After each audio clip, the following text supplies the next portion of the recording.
life can be wonderful if you're not afraid of it. All it needs is courage, imagination.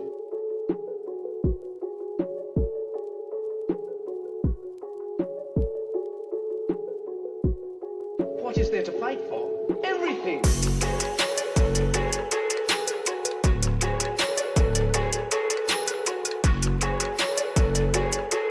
Life itself isn't that enough? What is there to fight for? Life is a beautiful, magnificent thing. What's up, everybody, and welcome to Quandary Quest. Today we are going to be talking about one of our favorite things, Lost. And so we're going to watch a little snippet and then we're going to conclude with just talking a bit about it.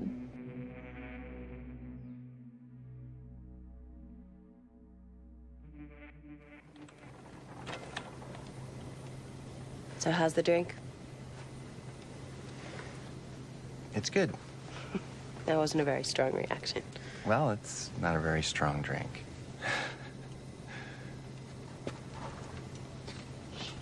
Just don't tell anyone. This, of course, breaks some critical FAA regulations.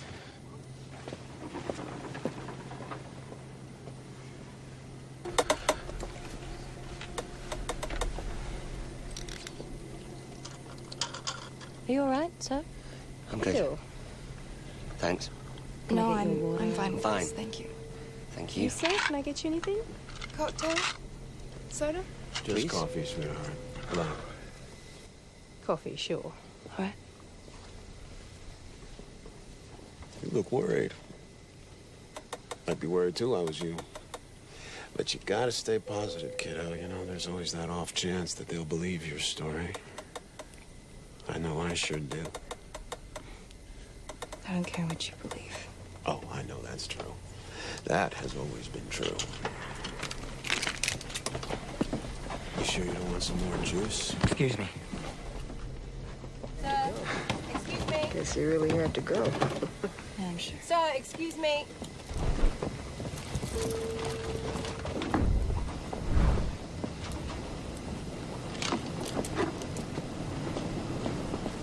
Excuse me.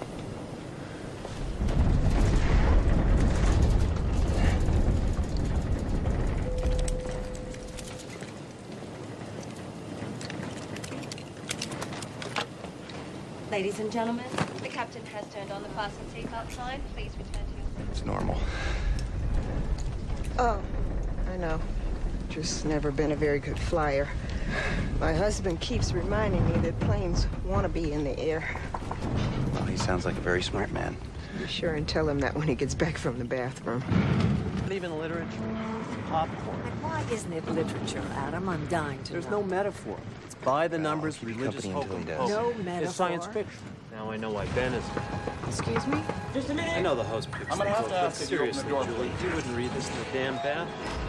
Well, Adam, I am the host, and I do pick the book. And this is my favorite book. So Open the door now, sir. I really think that you can't stand it. Silly me for sinking so low as to select something that Ben wouldn't like. Here I am thinking that free will still actually exists. Don't worry. It's gonna be over.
Goodwin.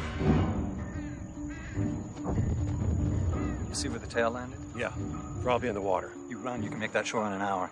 Ethan, get up there to that fuselage. There may actually be survivors. And you're one of them. A passenger, you're in shock. Come up with an adequate story if they ask. Stay quiet if they don't. Listen, learn, don't get involved. I want lists in 3 days. Go.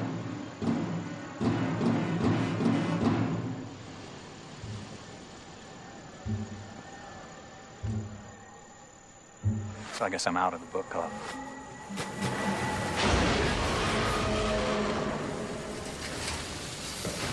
Juliet. Juliet. I was looking for you this morning. You and I need to talk. Now? We have some time. It's important. Take a walk with me.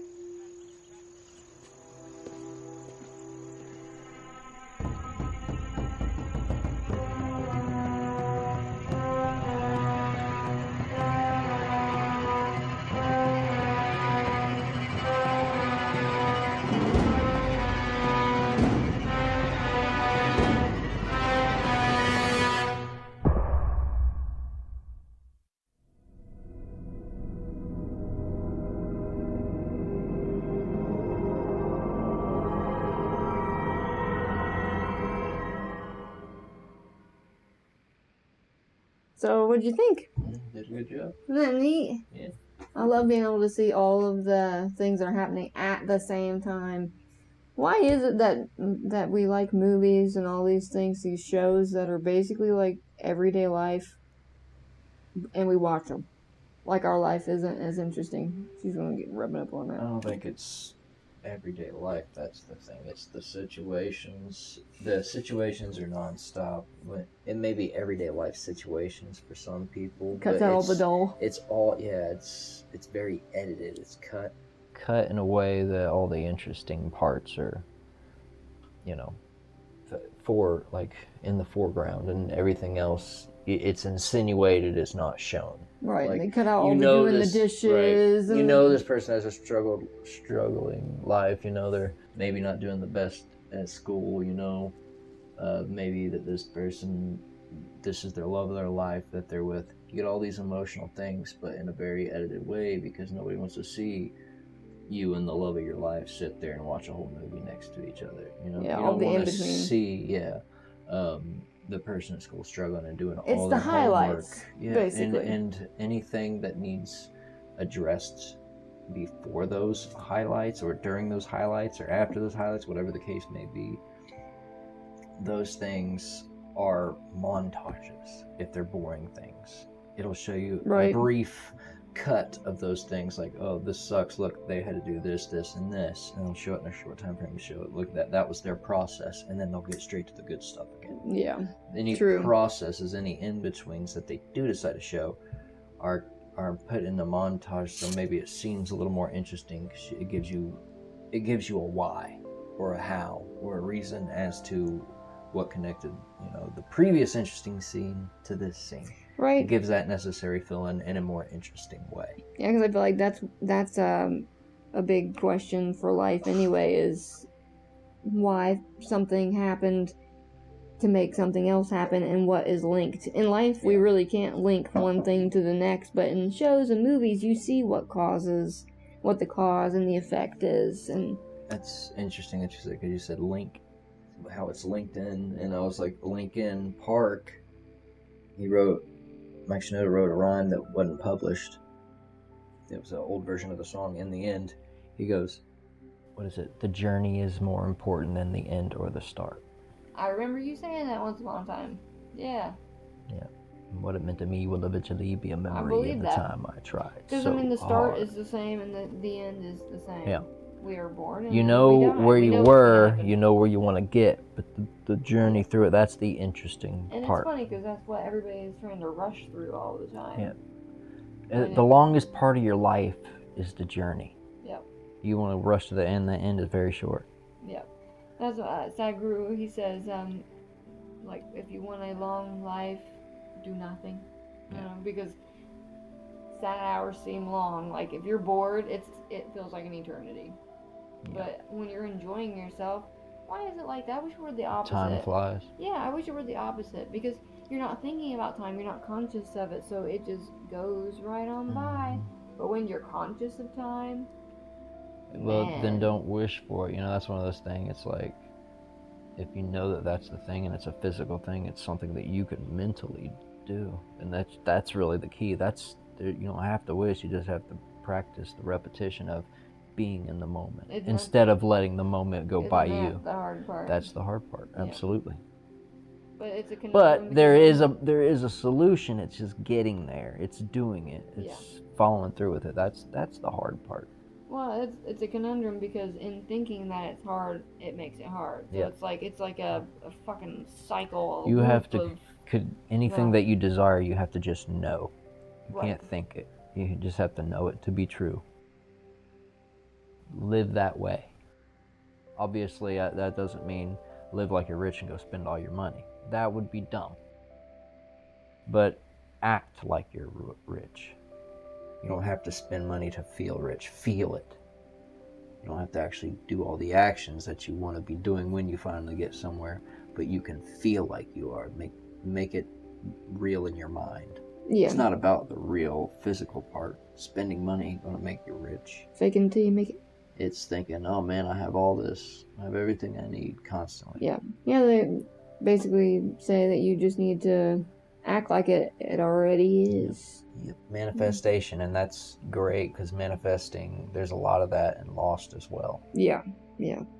Well, I mean... Manifest destiny. Yes! Who is it, Locke, that says that? He says destiny a lot. He does. But I don't know if he ever says manifest destiny. Yeah, it's the terms manifest destiny. and destiny are used a lot, but not necessarily together. It's my destiny!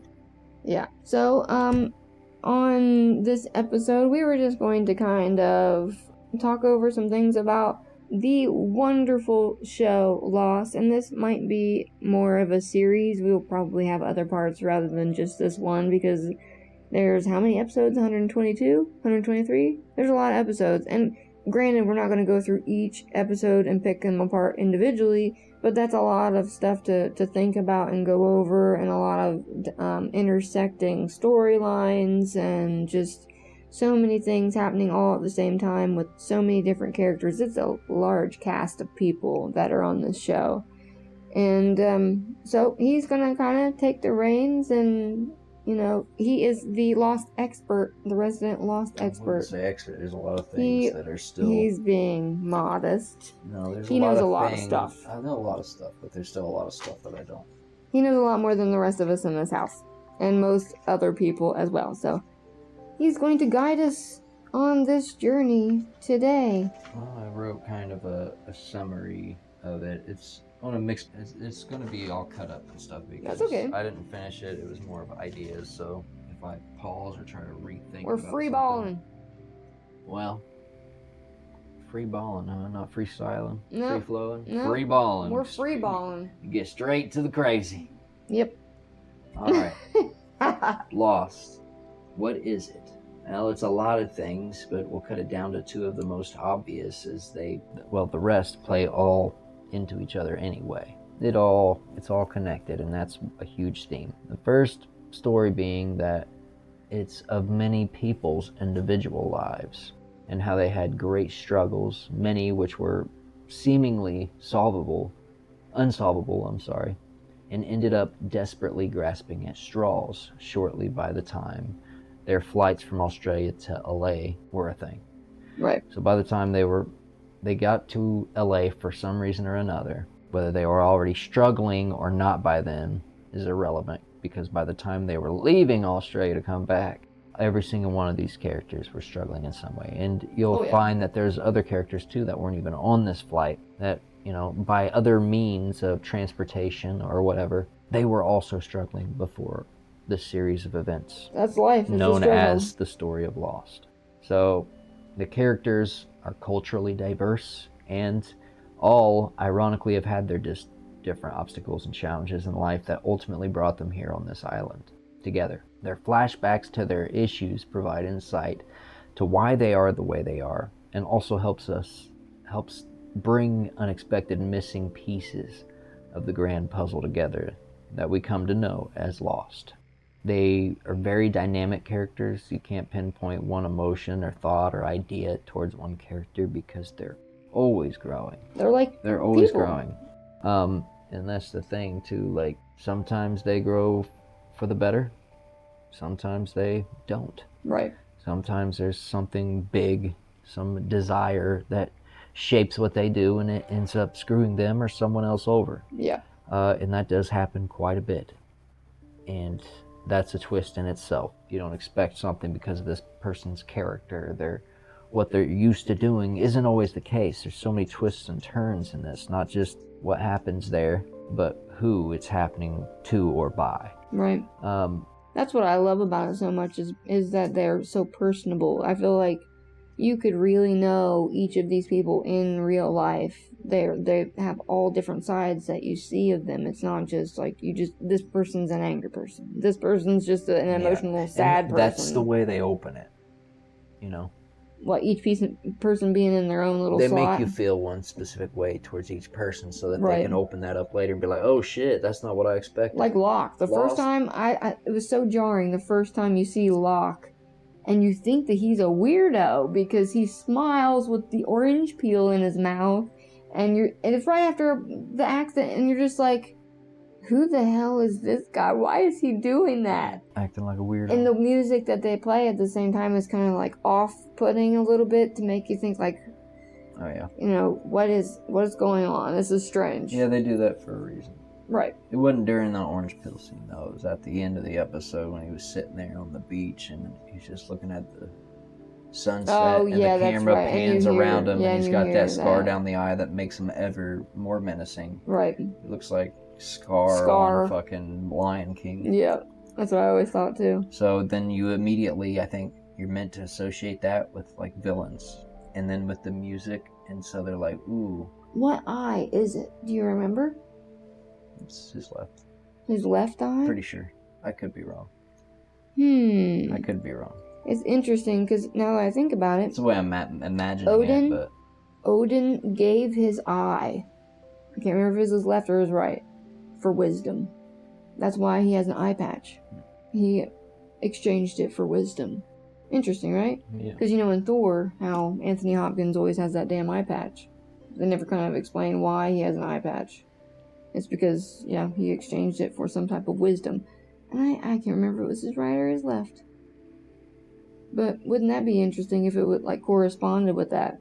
Yeah, it would. Because I feel like he did gain wisdom when he got on the island, whereas John before the island was more of an emotional roller coaster and very gullible and wanted to believe everything about everyone and never saw a bad thing about people and never stood up for himself. And then he gets on the island and he's different. Well, I was gonna say the other thing that the story is based off, that was part of the whole, there's two parts of the story, the second part being not just the characters but the island itself. The island is also, it has its own story, its own backstory even, and there's so much that went on there and people that had been there and cultures that were there and just ways of life, let's just say that, different groups of people throughout the years, some of which changed, some of which hid and stayed the same, some which died, some which disappeared. There's so many different things that happened over time to so many different people, from the mysteries of the island itself. That's so as you come to know this island, it has tons of depth and lore, and everything fits like a puzzle in this fateful place, no matter how seemingly insignificant. Everything that happens to all the big characters, there's a reason for it, and it'll shape them in a way that's necessary for the things that are going to come on the island. Like the island is playing off of their past, right? Like and it knows their skills, and it tests them in ways that they need tested in order to overcome a mental obstacle that they have had, right? Sometimes a physical obstacle, so that it's a character in itself. I feel that. So who Who caused all this phenomenon on this mysterious island? Who was responsible? When did it start? What made it start? How does this all piece together? Where are they?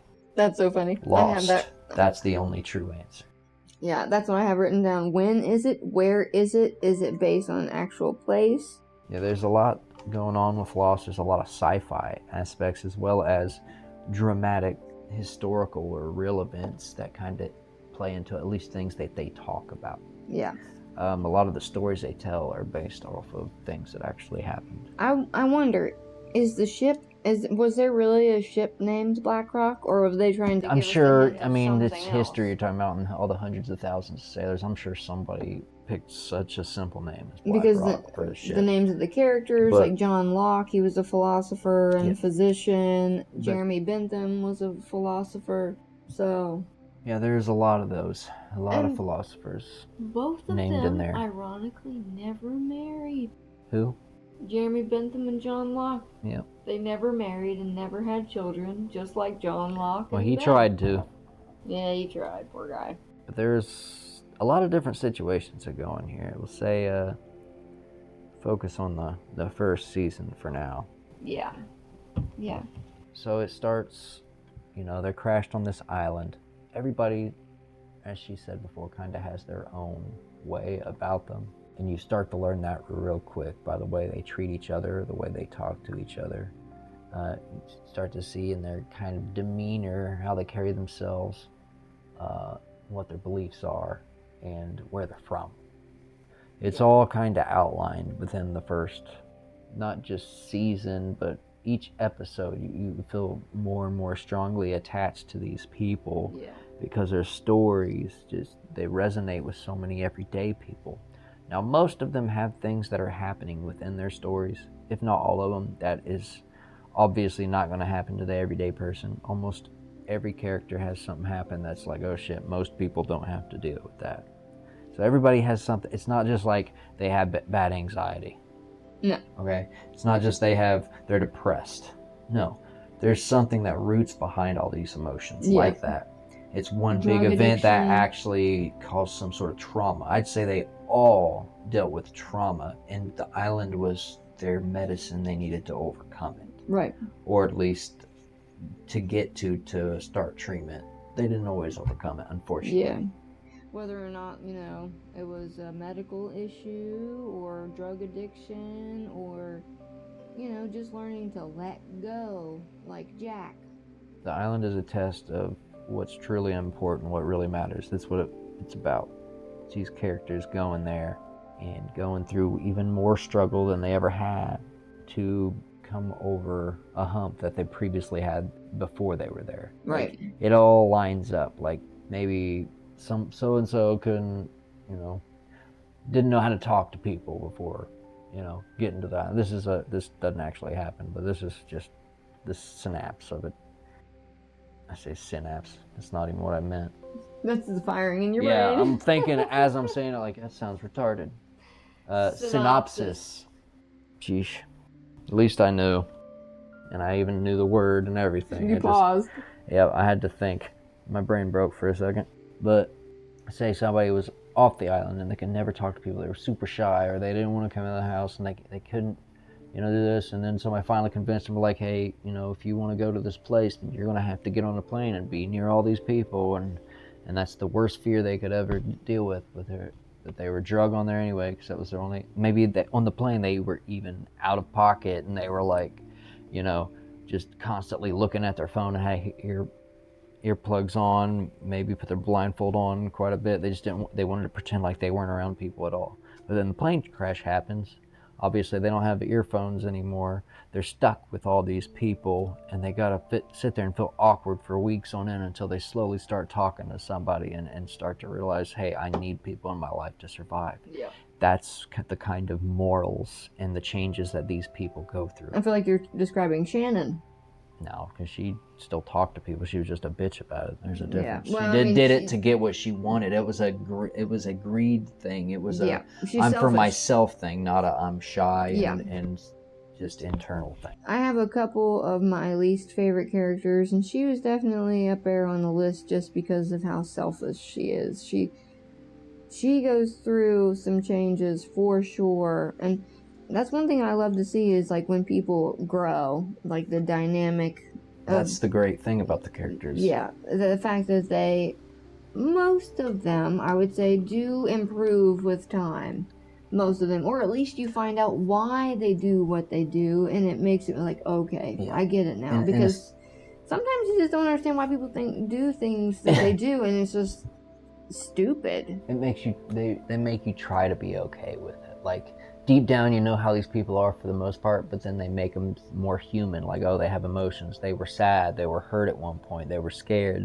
They're still human. They're not these evil entities, right? Yeah. They're still, there's parts of them that you're like, okay, I understand now. It's still not okay, but I get it. So I sympathize or empathize or whatever, and then you hope for better for them. That's where you're at with the character. You're not, they're not great. They're not your favorite character, but you're hoping that they can overcome that, right, and that they can stick with you better. Well, maybe it's something that we find in ourselves. You know what I mean? Like we see something in them that we see in ourselves, or something that we yearn for ourselves to be better. Yeah, and we just, we hope that we can either be like that and like overcome the situation just as they did, or or you can relate to what because that's something like that's happened to you, or whether it's a success or a tragic moment. If it resonates with you, it resonates with you.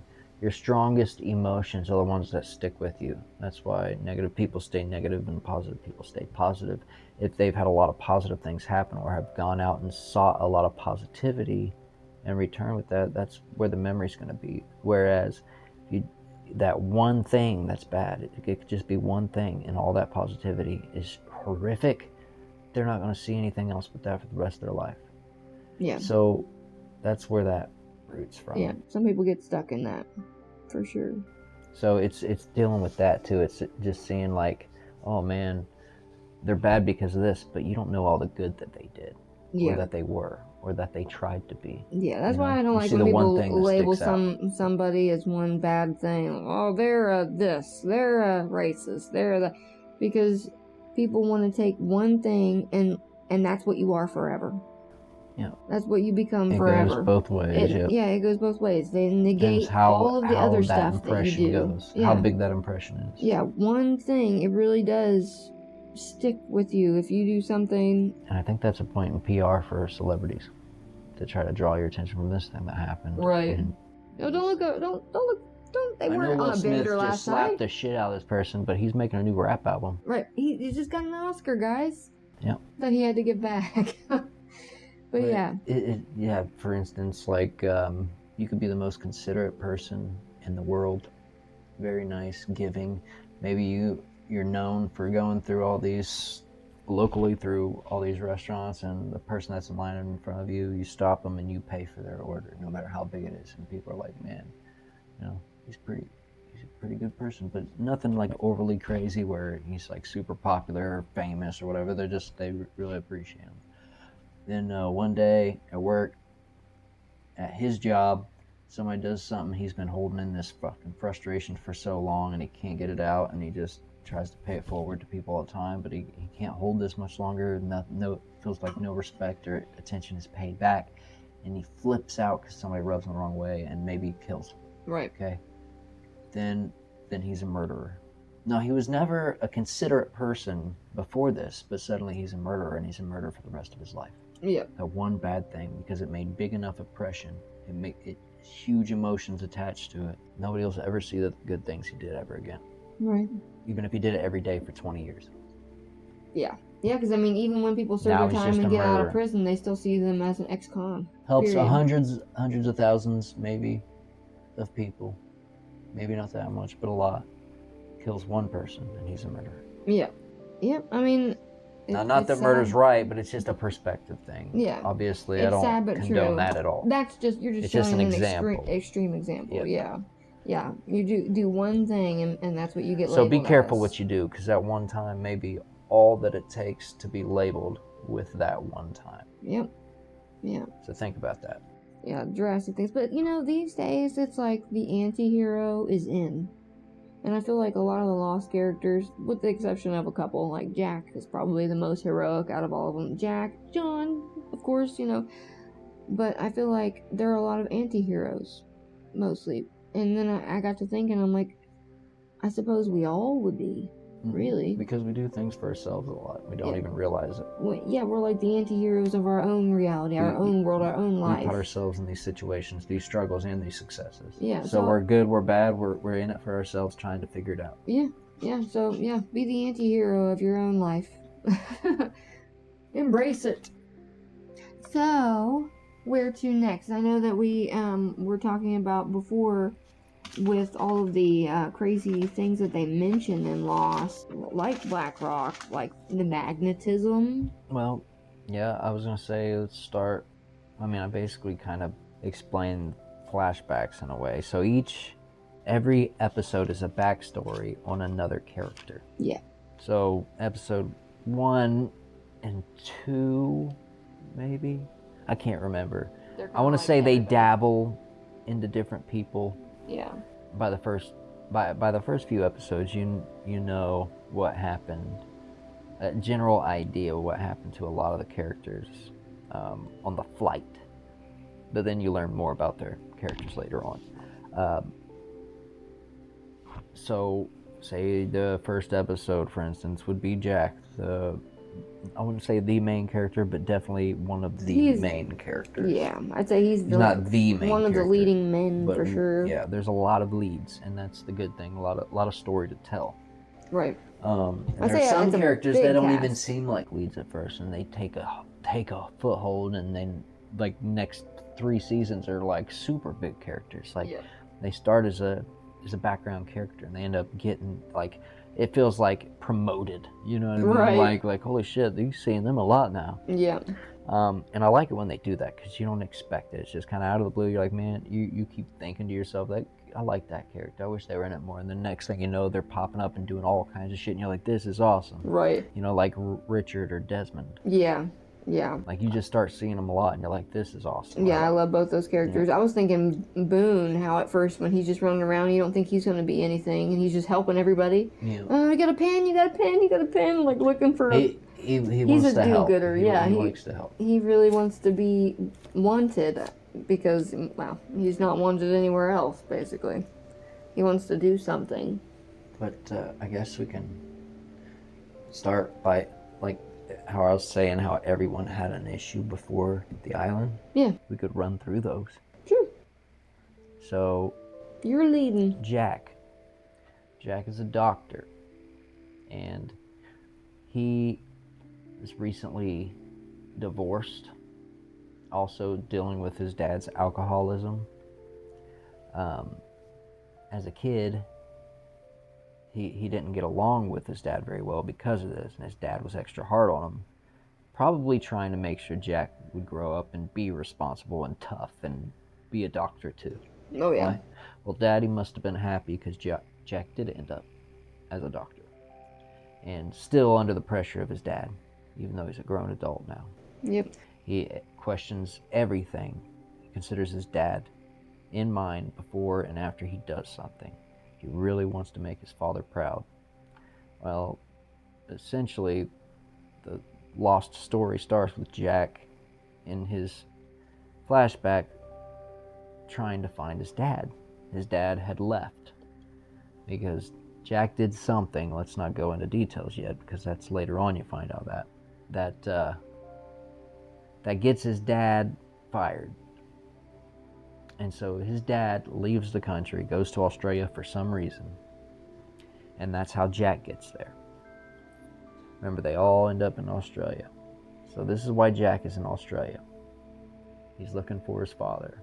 He's an alcoholic recently, because his son did some confronted things. him about some shit that ended up not being true, stressed his dad out, and his dad started drinking again. He was sober. For like 50 days or something. He was sober for quite a while. And then Jack did something, confronting him falsely because he couldn't let go of something that happened with his ex-wife.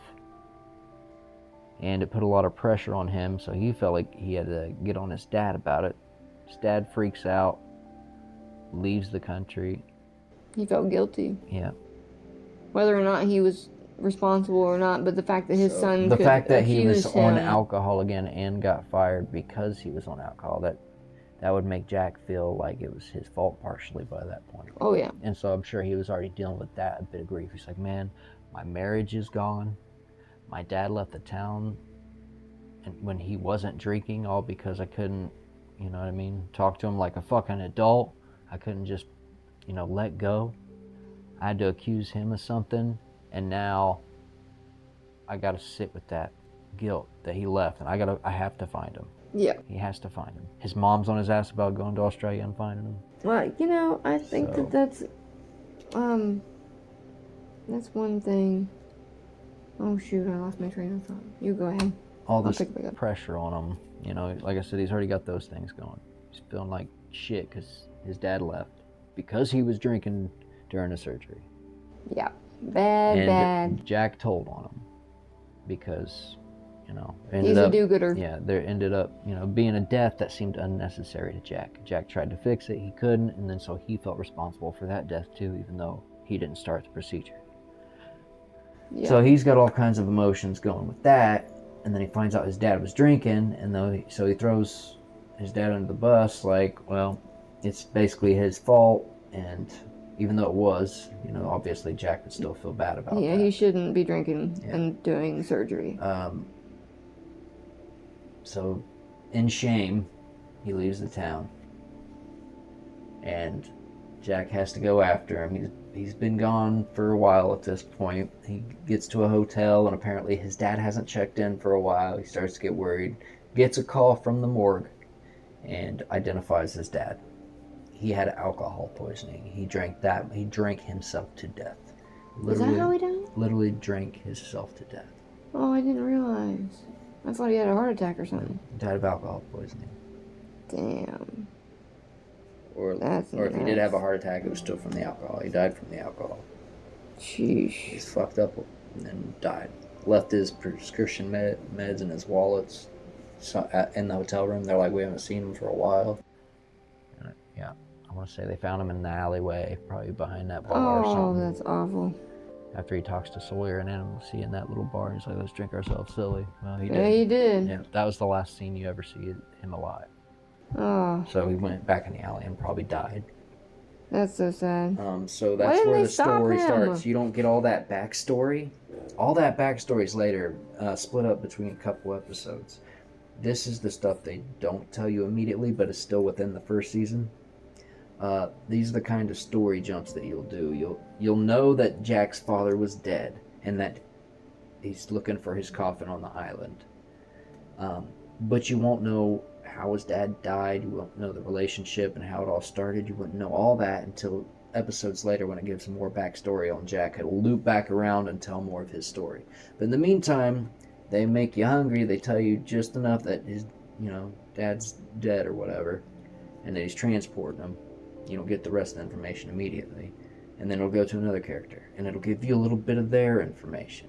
And then it'll cut you off when things start to get interesting. And it'll keep doing that. Yeah. And each episode will still be a finished story. It'll leave questions, but you'll get a good chunk of story. It will have a slight end to it, but you'll know there's a continuation. Like, oh, okay, well that explains this, but what about this? Yep. It'll open up every door it closes. It'll open up one or two more. Yeah. And then things start expounding like crazy. And you see, like, how the other characters have actually come into contact with each other. That is another... But they never even realize it. And I absolutely love that aspect. That is... Oh, yes. It's called 6 Degrees of Separation. And it is a theory. You want to pull that up real quick? Yep. Actually, I think I have it pulled up on this phone already. Because I wanted to be able to refer to it quickly. Alright. Right here. So there is a movie. It'll probably show you that there's a movie, 1993. Will Smith. Really? Right? The movie is from the late 80s, early 90s, something like that. Will Smith, he's really young. 1993. I had no idea that he was in that. 1993.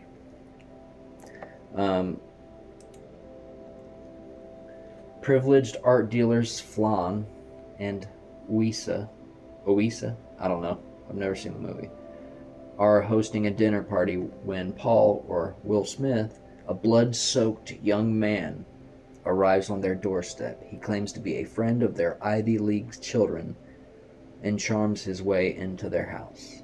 But when the couple discover the truth about Paul and his real identity, they kick him out. As the couple trades stories with their friends about Paul, his presence proves surprisingly hard to shake. That's the movie? Yeah. That's the I never idea even for the knew. movie. Never I've even never knew. seen it. I don't know what Never heard of it? it is, but yeah. I thought it was just a, like, theory. It is. The theory of 6 degrees of separation. Here's it right here. The theory of 6 degrees of separation posits that any two people in the world are connected through a chain of acquaintances with no more than 5 intermediates, or 6 steps total.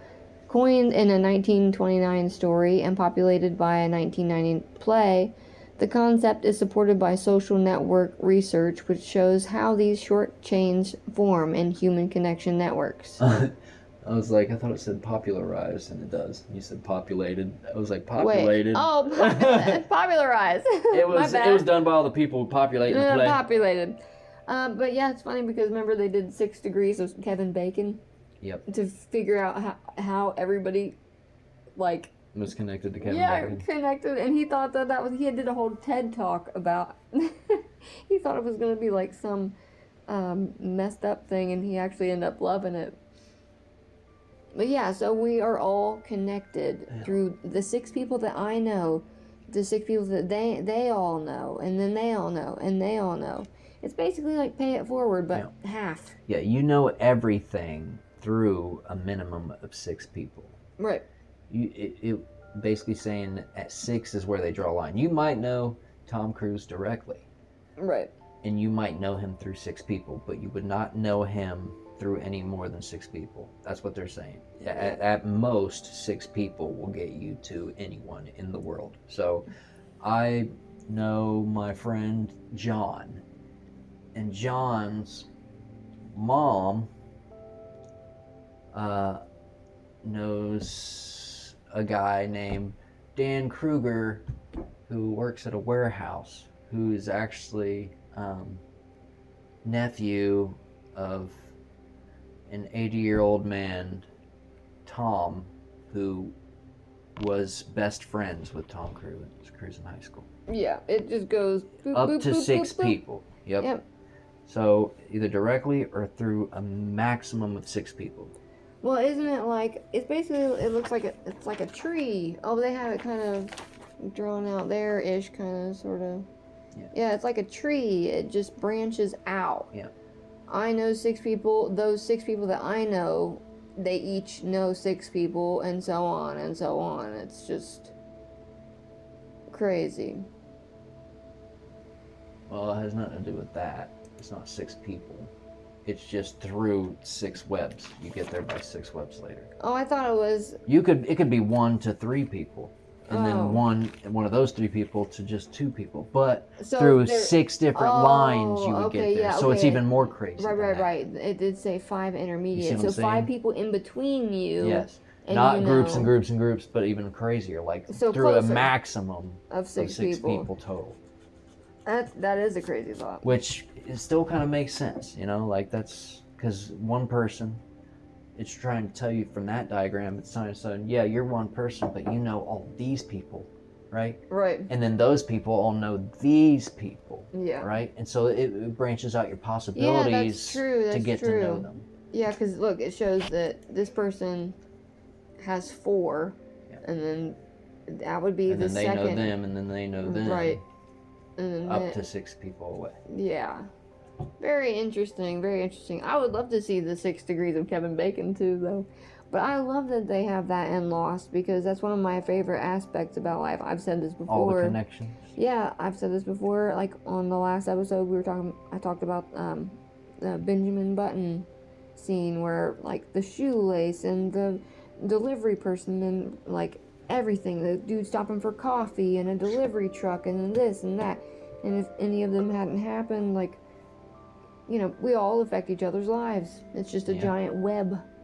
And, and I love that Lost shows Everything's that. entangled. Yep. I love that. Everybody, there was always an indirect connection between every character on Lost. Like, I wouldn't say they all met each other on the outside, but a lot of them did and didn't realize it. Especially the main ones, for sure. Yeah. They There's did. a lot of minor characters that make their way in there and pop up in all kinds of the characters' backstories, and you're just slowly catching on. You're like, wait a minute. Yeah. That was the bus driver in this episode. Right, like Ana Lucia, she's a cop, and you see her in various scenes with different people because she is a cop. Yep. Yeah, that's so neat.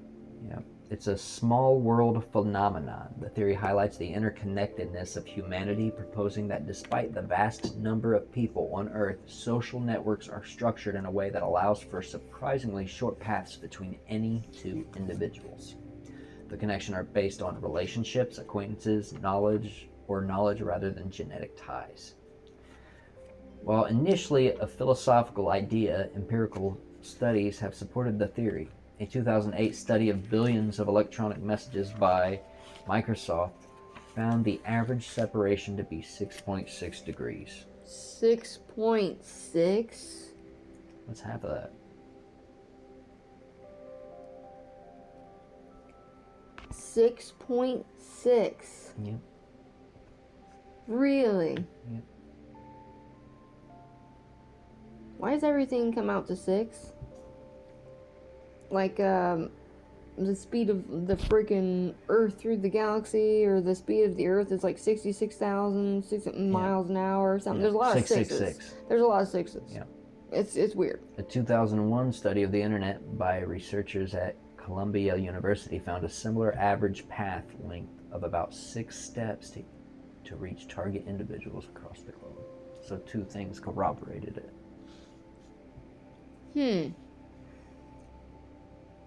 Yeah. Yeah, that's crazy. But yeah, so people will show up all over the show that are here and there, and it'll get you interested why that person shows up so much. Sometimes it's seemingly pointless. It's just somebody to connect those characters. And I think it just does that just to keep you interested and keep you... It's like a small mystery that's never really meant to be solved. It's just interesting. Keep the interest and keep you jumping around like, oh shit, I was trying to focus on this mystery, but now you got this. What's going on here? Yeah. And it does that a lot.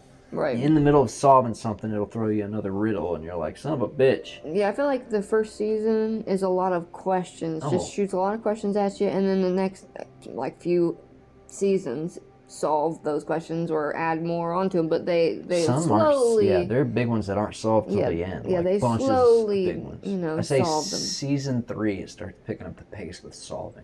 Yeah. The first couple seasons is just like mystery. What the hell's going on? Yeah, they just pile it on. And that's the cool thing, is it's island mystery and it's character mystery. You got 2 different layers there. Yeah. You know? You got each individual character who's hiding something or acts a different way, and you're wondering what's going on, why that's happening. Yeah. But at the same time, you're like, well, fuck, this crazy shit on the island, and sounds in the woods, and where'd this fucking polar bear come from? Yeah. Like, you got so many other things to worry about on the island, and then you got the individual characters that are posing their own mystery, and you're really eager to find out these things. And you do. Later on. It might be seasons later, but you'll start to get the questions answered, and you get excited about it. You're like, oh! It works you up into such a mood about it. I that cry every when episode. it happens, when you finally find out what happens, that lifelong question, you're relieved, and you're also like excited, and you're also kind of pissed because you're like, well, now I know that. Now the mystery to that is gone, and you learn to grow to love the mystery.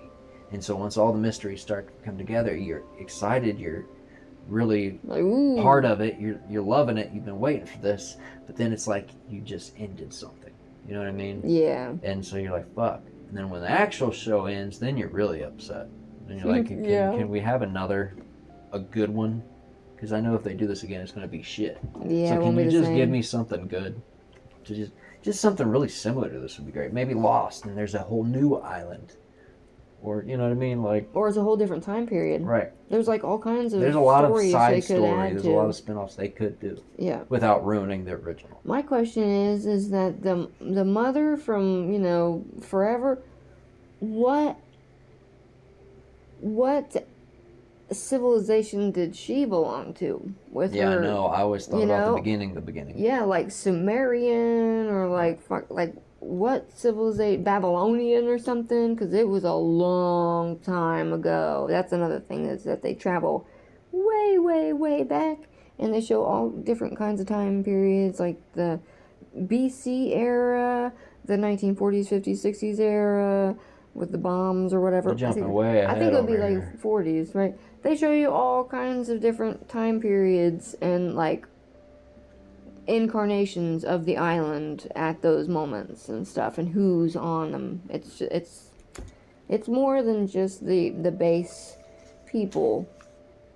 Like you said, the island is an entity all on its own, and I don't know, people just keep getting lured there. Well, shortly, one of the first big things to happen, right, is they start to wonder, because they're hearing things in the woods that probably shouldn't be there. They sound like whispers.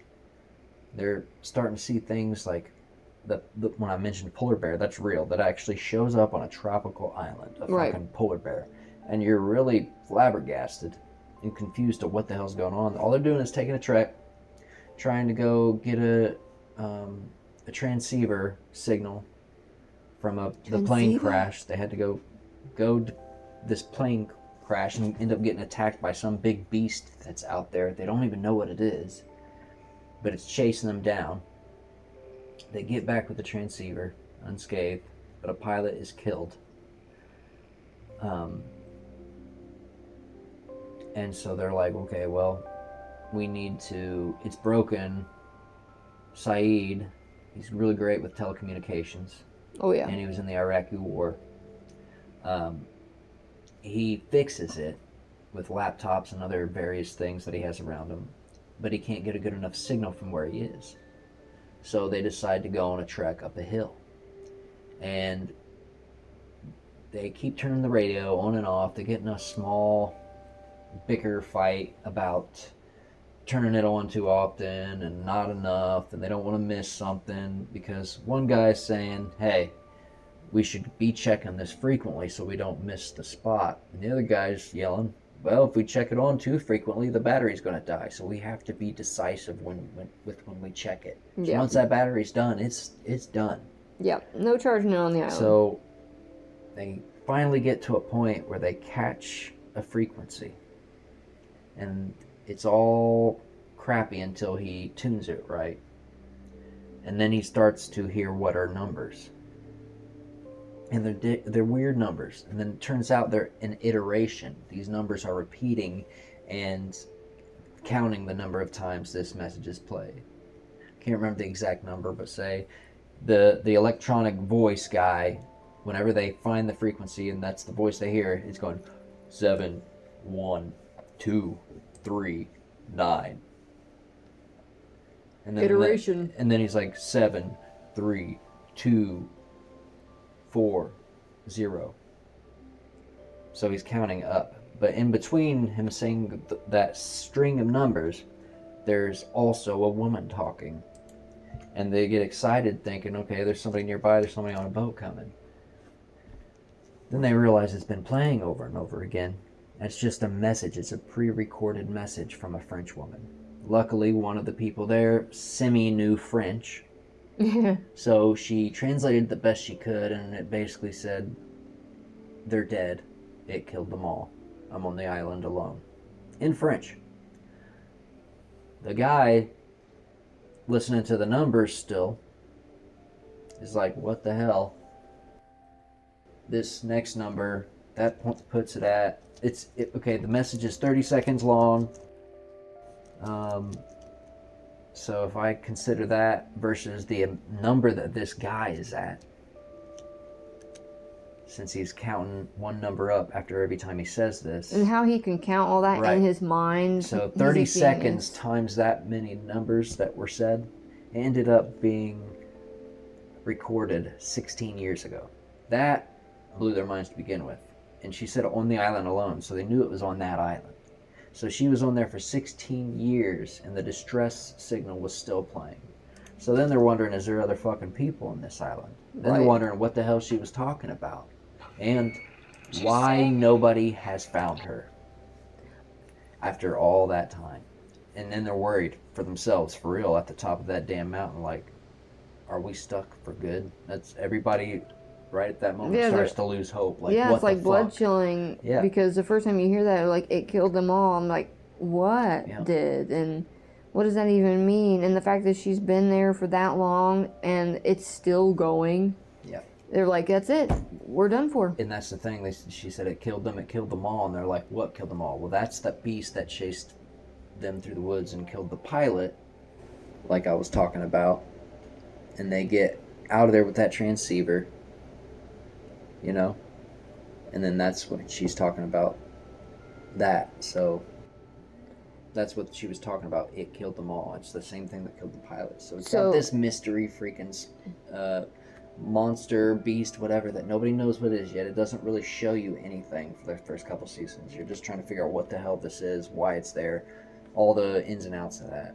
But then you got that freaking polar bear during the hike, the same hike, before this happened. A polar bear attacked them.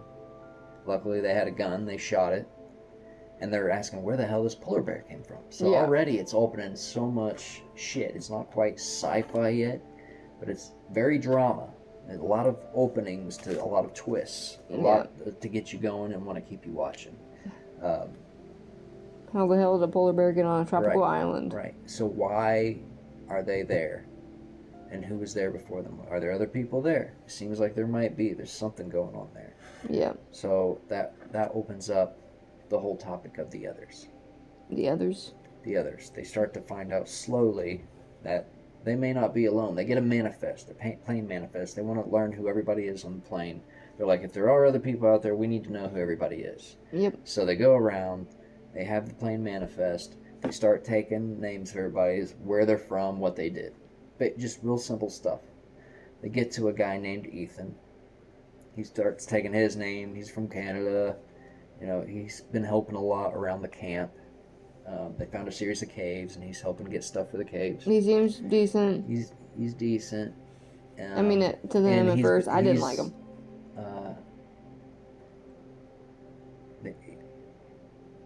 They're taking care of a girl named Claire who's pregnant. She's wants to stay on the beach, but they're trying to talk her into staying in the caves so that they can take care of her better, so she'll have shelter. They're starting to get worried that there's people, like I said. And then next thing you know, the guy taking the manifest stuff, he went over all that information, and he couldn't find Ethan on that paper. Yep. He tells them at the caves, he's like, hey, Ethan wasn't on that list. He's not on the manifest. I always knew he was a creep. So who the fuck is this guy? And then suddenly, it cuts to him finding that pregnant woman in the woods. Oh. And he gives her this crazy stare. And next thing you know, they're both gone. Yeah. And we'll leave that there. That's where the others come in. They know for a fact there's others now, because he was clean cut. He had a nice shirt on, like he came from the outside world, not like he was living on an island. So now everybody's really fucking weirded out. Like, who is these people with us? And what do they intend? Like, and where the fuck are they? How we haven't seen them yet, except this one dude who apparently infiltrated us. And that always makes me think about how we do that in real life. We form our little tribes of people that we know and that we love and everything. And everybody else is the other. Oh, yeah. It doesn't matter who they are or where they came Cliques. from or whatever. Yeah, cliques. We do that constantly. In high school, in work, everywhere. We're always othering everybody. Whether it's, whatever category you want to put them in, we're always doing that. And I feel like that the fact that they just called them the others, it just encapsulates that really well, because oh yeah, that's a constant thing that we're doing. We have our family, and everybody else can go somewhere. Like, who are those people? The we don't outsiders, trust those people. yeah, you don't give them any benefit of the doubt. And that's the whole thing, too, with Yeah. society today, all this diversity, all this importance of diversity. Tell me what the importance of diversity is. It's good to be different on a personal level, but what diversity does for you on a physical level, whether you're a girl, boy, man, woman, child, adult, yeah, black, white, big, Christian, small. and atheist, yeah, tall, short, huge age gap. It doesn't fucking matter. That diversity does not matter. Who you are as a person, that matters. So I feel like, it's just like on here, everybody's their others. Well, when you're on a diverse set of people, whether it be race, religion, sex, any of that, if you're in one of those groups, and that is all you stand for. You don't stand for whites, you don't stand for blacks, you don't stand for men, you don't stand for women. You can't stand for everybody. If you can't stand for everybody in all those categories, then you're not a good person. That's not, diversity isn't worth it when it comes down to that, because you're so different than all those people. That's what matters to you, not the content of their character. Right. MLK's lines have been forgotten. Everybody's others. Everybody's others to everybody. Yeah. Does that mean everybody should hate everybody that's not like them?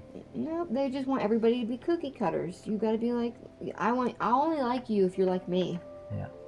I won't like you. I don't if believe you- in empowering one type of person or the next. One group of people. I don't believe in white power. I don't believe in black power. I don't believe in Asian power. I don't believe in Mexican power. I don't believe in Native American or Indian or Indigenous America, whatever you're supposed to say these days. I really don't care. I believe in the treatment of people. I believe words are too often put on a pedestal, and people get way too offended from things that are just vocal, things that aren't even usually intended to be that way. Yeah. I'm not saying there aren't people that are that way. If it's clear that they are that way and they're using it in a derogatory sense, by all means, do something about it, request that they don't do it anymore, whatever. I'm all for that whenever the action is there. But you all need to get over your words. You need to get over the words. They're fucking words. Yep. They're fucking words. You can't tell me you don't ever say things that don't offend people. Do you care? No, because you're worried about being offended yourself. Yep. You know what? Be offended by me saying that I'm not offended and offending you. Does that make sense? I don't care, because I didn't intend it, and if I don't know you personally, how could I even judge that? And you take it personally. Yeah. How could you even be offended by something when I don't even know that to claim it? Yeah, we don't know you. Unless I know you well and then try to call you something and slander you to your face, or just try to slander you to your face. I guess that's viable enough to get upset at. It's hard to just not react when somebody calls you something. Yeah. But it should bother you less than somebody that you know saying something like that. Yeah. Either way, it's not nice. Whatever you are thinking, whatever your opinions and feelings are on a particular thing, that's your responsibility to handle those. And if you can't handle those in a good way, and you act like a child and act like everybody should change the way that they see and talk and do everything because of you and your opinions, sorry, but that's not how the world works. Yeah, it's got to be a miserable life hoping to shape the world around you to fit your little... We'll never do that for you, so you're going to have to get over that. Yeah. Even if it join did, the rest of us. You wouldn't enjoy it. You just complain about that too, so... Yeah. Belly aching and crying your way through life never got anybody anywhere. You just gotta, wake up and grow up. Yep. Pull yourself up and realize that, life ain't all rainbows and cupcakes and sunshine and stuff. And it's the ups and downs that make it worthwhile. Because if it was all highs and no lows, you wouldn't be able to appreciate the highs. It would be nothing. You would take it for granted. We do that all the time. All the stuff that we're surrounded, especially if you live in America, if you're surrounded by all of the stuff that we have, internets, phones, I mean, we don't have to fucking use a washboard on our clothes. We have a washing machine, refrigerators, all the electricity, all these things, cars, we take for granted. People in third world countries don't have any of that stuff. Most of them don't even have electricity or a freaking bathroom. They have to go shit out in the middle of the desert or something. Like, we should be so much more appreciative and stop belly aching about all the stuff that you actually have. Take a look around and remember, it's not so bad. It's not so bad. It is a fight, but if you love life, then you should want to fight for it. And I feel like that's what these people do, is that they all are on their own battle, their own fight, just like we all are. And that's what you can appreciate about it, is because with each episode and each character that you learn about, you learn about like a different aspect of humanity.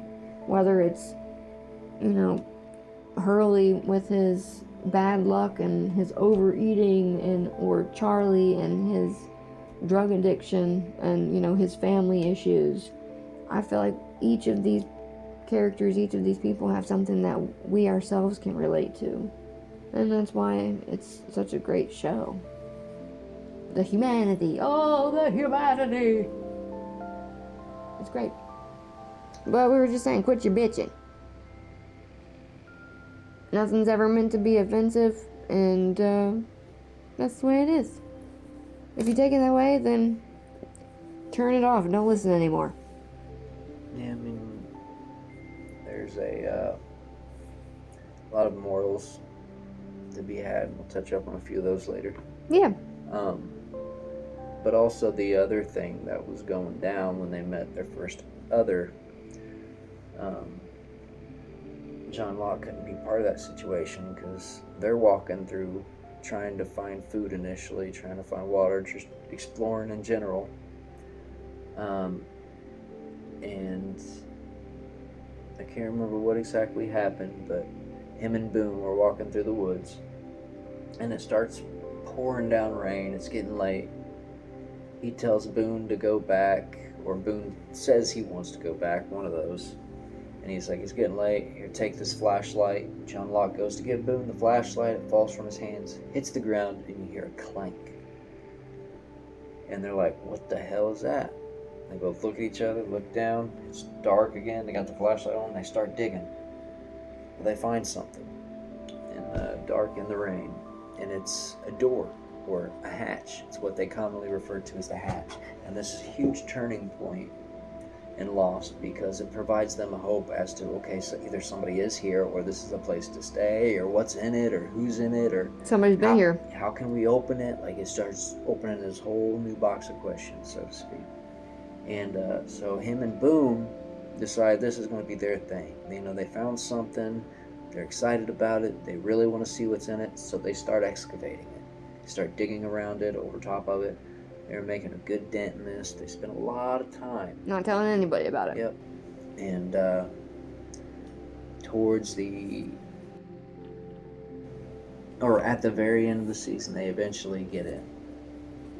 And they find out more about the others, as we call them, because they claim to be part of something called the Dharma Initiative, a group of scientists that came to the island to do a series of experiments and tests and to do psychological things with people as well. The Dharma Initiative has all kinds of stations around this island that are mostly inconspicuous. You wouldn't be able to tell from just standing there and looking, or you'd have to be in the exact right location to see it. Some of them are hidden, some of them are just in, you know, shrouded tree areas. But this is one of those stations that they have embarked upon and don't even realize it. So they get this freaking door blown open from some TNT that they found at another place that we'll talk about later.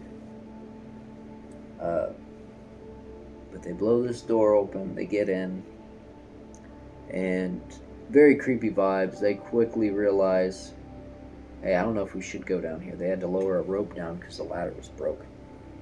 I don't know if the ladder was blown up by something from before. Like, how did that happen? Was that a just then thing? Or did it happen before that? That's why it looks fucking, it looked fucking broken. Right. So, they ever something had that? clearly happened there. Yeah.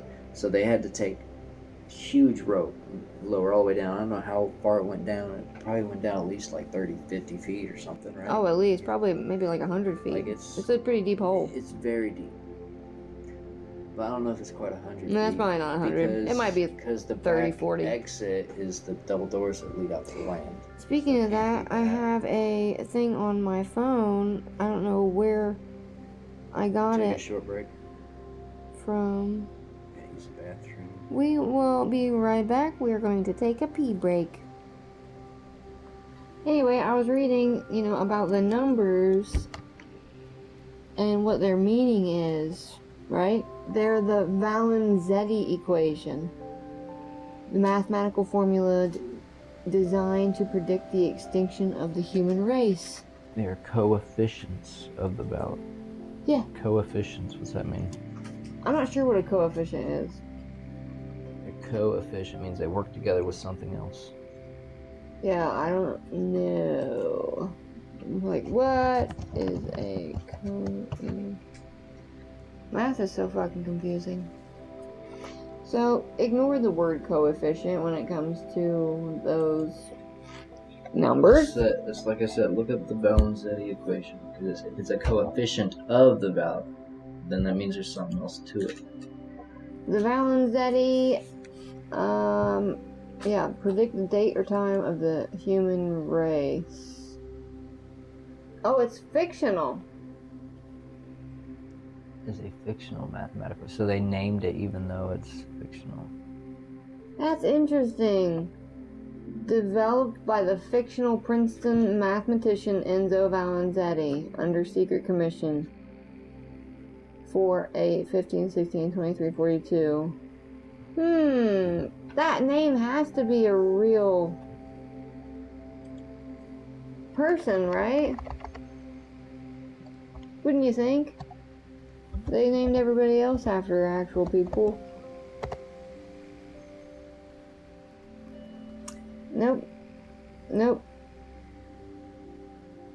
The story of Enzo Valenzetti, look. Right. Yep, nope, just a bunch of bullshit. That's amazing. See, that's how in-depth this show is. It's, they literally... So yeah, that's just... Never mind then. I was going to say something about that, but that means nothing because it's fake. But yeah, the lost numbers represent, specific people and stuff like that. They pop up throughout the show over and over again. And, they keep reappearing from Hurley's numbers to, the police car numbers. Like, if you look in the background, or you might see them, they end up everywhere. It's like an Easter egg, so anytime you're watching, it's like, look out for any one of those numbers, or all of them. They might squeeze all of them into a scene sometimes. But yeah, I was reading this, I thought that this was interesting, that the themes, look at the themes. We're reading from lostpedia.fandom.com, and then the themes of Lost. The first one is in alphabetical order, maybe? Yeah. And it begins with afterlife. Amputations, animals, apocalypse, black and white, children's choices, Christianity, coincidence, conflict, connections, death, deception, dreams, economics, electromagnetism, fate versus free will. That's a big, big thing between Jack and Locke. And, the fact that one of them believes that things are just the way they are and it's the choices that we make, and the other thinks that it's destiny, it's supposed to be this way, Yeah. And the religious aspect, it comes up a lot. Isn't there an episode called like the Man of Faith, or Man of Science, Man of Faith? Yeah, Man of Science, Man of Faith. But they added another thing to that. Man of religion. It's Echo. Yeah. Not science, man of faith, but man of religion. Yeah, I would definitely, when I think of man of faith, I definitely think of Echo. Even though he's a faux preacher, you know, I still think that he definitely ends up being a good man and stuff. He takes that role on and does become a holy man. So yeah, they have, let's see, redemption, resurrection, philosophers, parent issues, suicide, science versus faith, like we said, premonitions, destiny, pregnancy, language, isolation, imprisonment, healing, good and bad people. Is you going to the top to the bottom to the bottom to the top? Yep. Keeping it fresh, you know. But yeah, a little bit of everything. And I was wondering about the electromagnetism. The fact that the electromagnetism is what brings the plane down. You know, I was thinking, all these plane accidents lately, what if there's like a weapon that is targeting these specific planes? Yes. And I mean, they don't put anything out there that they don't want us to, you know, that they don't want us to not see. I don't know how to say that differently, but you get what I mean. They want us to know these things, but not in an obvious way. So... And it makes you think, I mean, magnet work just like anything else. Like, it's based off of frequency, so there's a magnetic frequency. So if they found a way to replicate frequency, they could do something from all over here to affect something all over. Yeah. It could be a long-range weapon for sure. I mean, it could also be something that helps pull their ships in when the fucking storms are crazy and they really need their cargo equipment.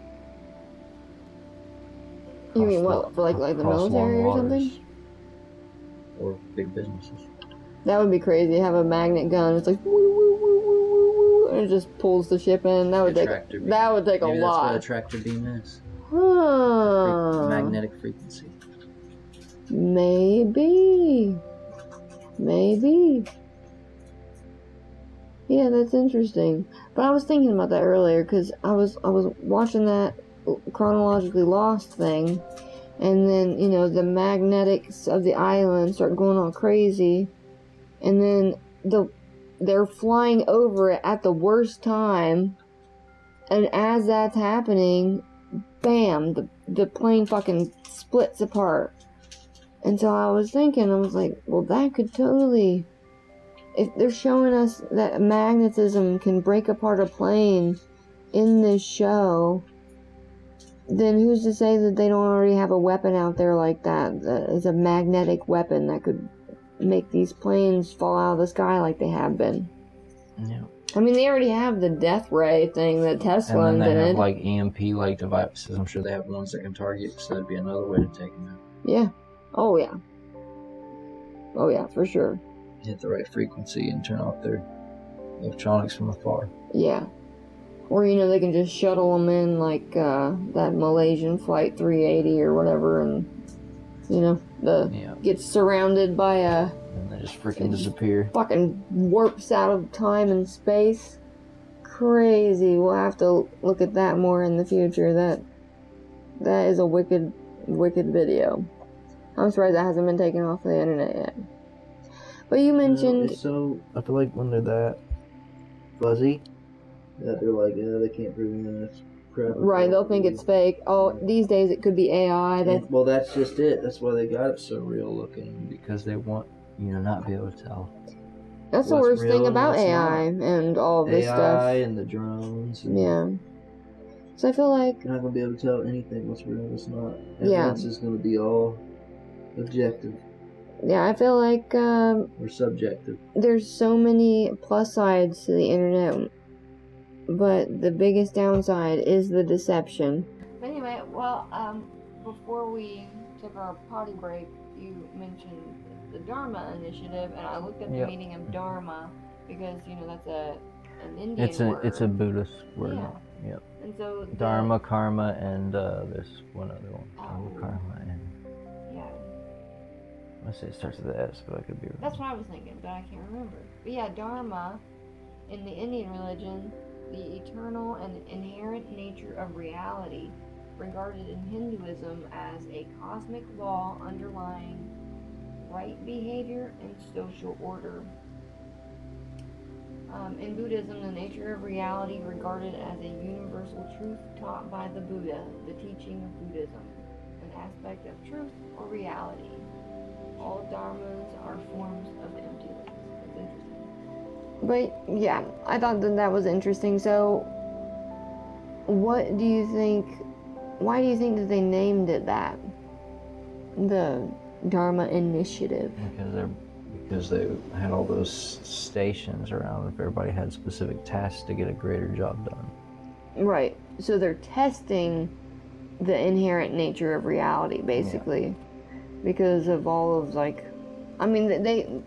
they test the nature of people and the island and everything. Like they're watching literally every little aspect of between growing things there and watching people do specific jobs and everything in between. I wish we knew what those other couple places were. You said 7 and 8. Well, look it up on Wikipedia. The Dharma Initiative. Is that what you did? Yeah. Well. What do you mean, Wikipedia? Yeah. I was on Lostpedia, Lostpediafandom.com. I mean, that's definitely a good one too. Oh yeah, they're jam-packed with all kinds of good stuff. So, okay, Department of Heuristics and Research on Material Applications. Wow. What the hell is on my phone too? Heuristics? What is that? Am I even saying that right? Heuristics. Yeah, I have that pulled up on my phone. Yeah, that's right. I did see that. Let's see. Variations of octagonal logo. Okay, let's see. A variation of the Bagua from Taoist mysticism, which appears on most of its products, uniforms, and facilities. Yeah, the Dharma logo. It's everywhere. According to the Sri Lanka video, the initiative's main goal and reason for funding by the Hanso Foundation was to delay the end of humanity by manipulating specific laws in order to change any of the 6 core numerical values of the Valenzetti equation, a mathematical sequence that was believed to have some connection to the date marking the event. Cultural references, let's see. In Sanskrit, the word dharma means religion and moral duty. Etymologically, it means that which is established firmly. This symbol? The Dharma Chakra. Oh my goodness. That's like the symbol of the Eightfold Path or something like that. Or something. Something? Uh-huh. It's I've seen that before. With the wheel. It's in so many ancient Eightfold Path is Buddhism, right? Shoot. Yeah. So it wouldn't be weird. Well, I mean, that symbol. Yeah, it is the Eightfold Path symbol. But that symbol appears on so many different places around the world, from their watches, like their wrist watches, and yeah, a ship looks like that. Interesting, yeah, so see, it even has nods to the Eightfold Path. That's really cool. Yeah, there's some Sumerian sculptures, and their watches, their wrist watches or bracelets, have that symbol on them. It's very interesting. It's seen a lot of places, and it's like, how do these places that aren't even connected get that same symbol? Yeah, connected somewhere along the line. Right. A lot of travelers. Yeah, not connected in how we know, because we've lost that that knowledge. That link.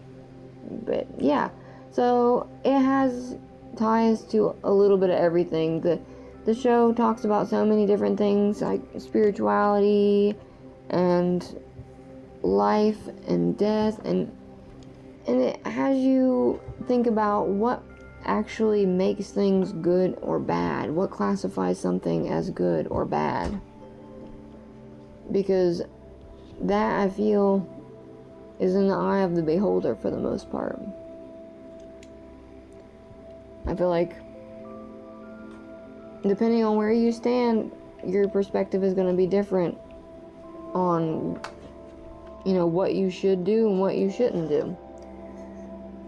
Like, people who are very devout obviously have a lot different views than I do about what's bad and what's good. Like cussing. There's some religious people who don't even think cussing is a good thing. And it, you know, all varying degrees of good and bad. 6 degrees. Yeah. But that's why I feel like everything is more so just gray. Because it's a blend of both. It's black and white. It's good and bad. Yin and yang. Light and dark.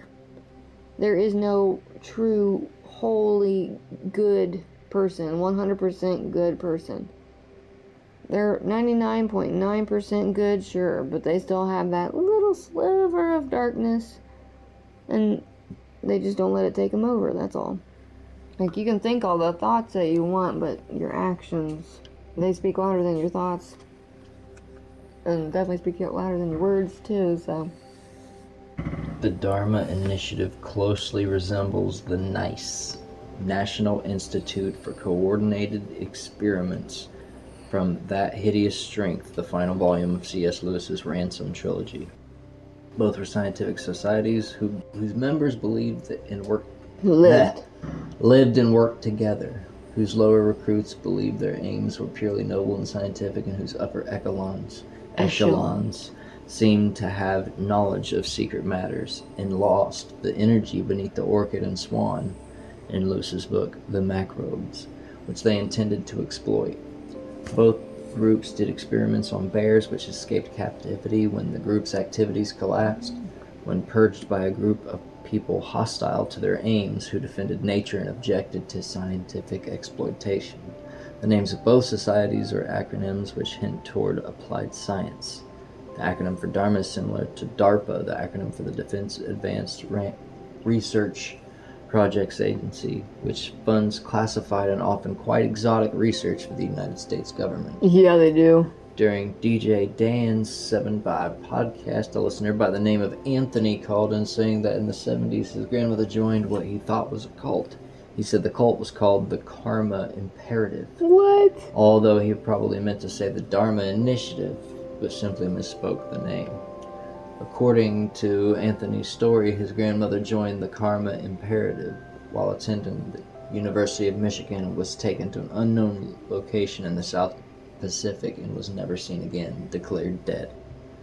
In DJ Dan's first live podcast of August 11th, 2006, Dan identified Keith Strutter as the guitarist and founder of Geronimo Jackson and noted that Strutter's previous band was called the Karma Imperative. Is that a real band?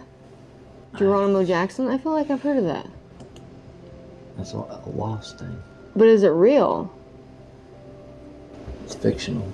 Is it? Yeah. Is that what it says? Geronimo Jackson is a 1970s band. Little was known about the group, but references to the band have been made on Lost. They kind of gone missing.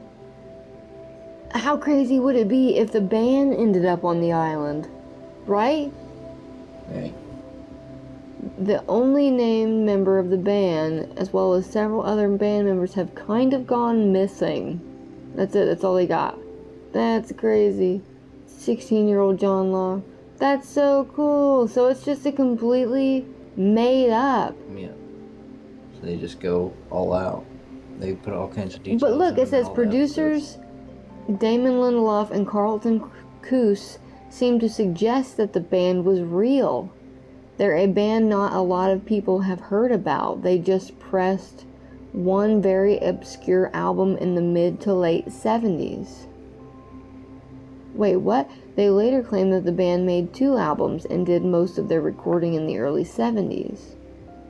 The producers again insisted that the band was a real but obscure group from the Haight-Ashbury scene, which is where the Manson family was, in March 2009 podcast, which also promoted an up-and-coming release of a Geronimo Jackson track on iTunes. Are they real or are they not? I'm so intrigued now. Is it real? You know, I could have swore I've heard of that name somewhere. Maybe I'm just thinking of Lost. They say it all over in Lost. It's just in there, in my brain. But I feel like I have heard of it. I'm gonna say no. I'm gonna say they're full of shit. You think? Maybe if I used Yandex. Well, Google... Use ChatGPT. Google doesn't give you... it straight sometimes. Geronimo! Pocahontas. You remember that? On Aladdin, genies jumping out of the plane, an airplane, and it's just a bunch of genies going, Geronimo, Geronimo, Geronimo, as they're jumping out of the plane, and then he goes, Pocahontas, and he's dressed up like Pocahontas and dives out of the plane. I watched Aladdin a lot. Dharma Lady. Yeah, they're not real. Wait. Geronimo Jackson is a 1970s band. Little is known about the group, but references to the band have been made on Lost starting in season 2. But they have a song called Dharma Lady? MySpace? Last FM. What? Last Wait. FM. A band from San Francisco? What? Wait, they are the brainchild of Keith Strutter, a Kentuckian who ran away from home in the 1960s.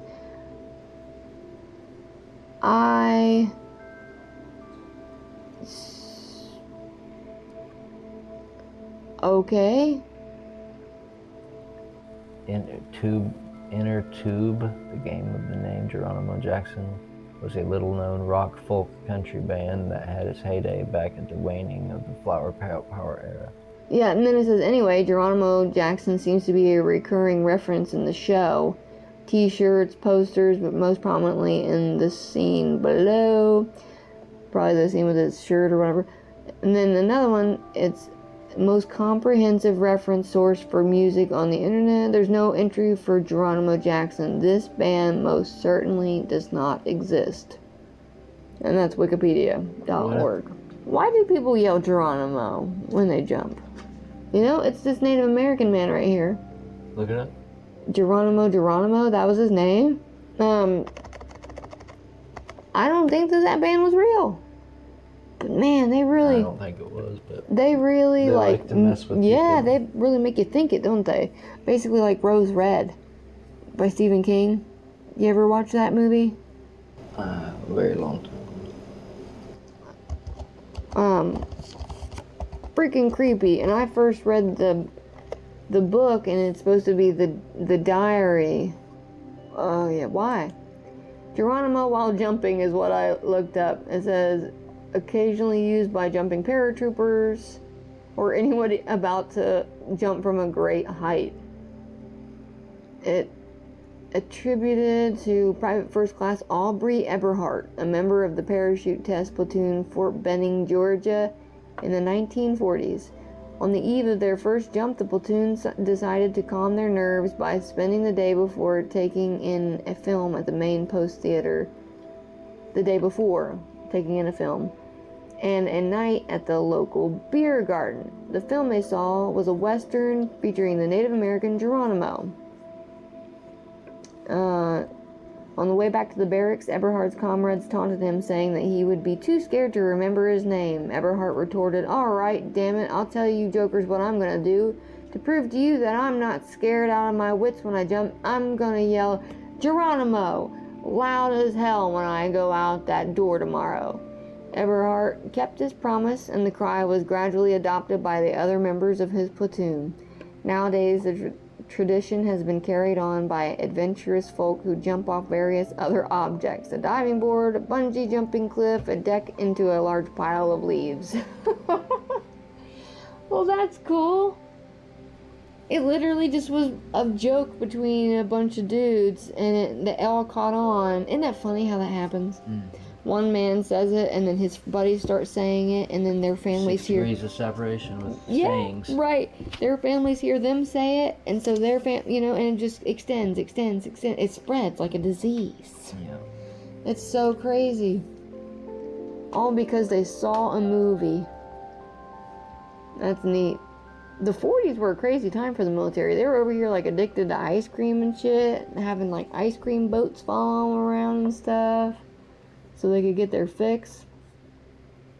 Nuts. Probably had cocaine in it. Probably. Yeah. So we're going to say that Geronimo Jackson Band is probably not a real band.